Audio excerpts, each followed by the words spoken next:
वृक्ष लागवड कार्यक्रम करताना 1/8 झाडे वडाची, 3/8 झाडे पिंपळाची, उरलेली 200 झाडे सागाची लावली. तर या वृक्ष लागवडीच्या कार्यक्रमामध्ये वडाची किती झाडे लावली? बघा, वडाची आहेत 1/8 झाडे, पिंपळाची आहेत 3/8 झाडे आणि सागाची आपल्याला संख्या माहिती आहे 200. आपल्याला माहिती छेद ज्यावेळेस समान असतो त्यावेळेस आपण काय करतो, अंशांची बेरीज. म्हणजे वड आणि पिंपळ यांची झाडं किती झाली?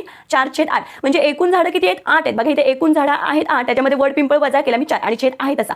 म्हणजे किती राहिले? 4/8. म्हणजे ही राहिलेली संख्या म्हणजे काय? सागाची झाडांची संख्या आहे. म्हणजे सागाची झाडं आहेत 200. बघा, 4 भागाला जर 200 असतील तर आपण आधी 1 भागाचं काढायचं. मग काय करायचं? या 200ला आपण 4 ने भागायचं आहे.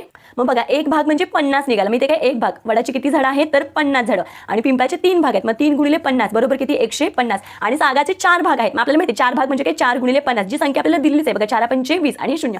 या सगळ्यांची जर आपण बरोबर बेरीज केली तर बेरीज येते 400. म्हणजे एकूण झाडं किती आहेत? 8 भाग आहेत. मग 8 × 50 बरोबर किती येतात? तर 400 झाडं. म्हणून आपल्याला विचारले कशा तर वडाची विचार. मग वडाची किती आहेत? 50. पण आपल्या या प्रश्नाचं उत्तर आहे पर्याय क्रमांक 1. थँक्यू.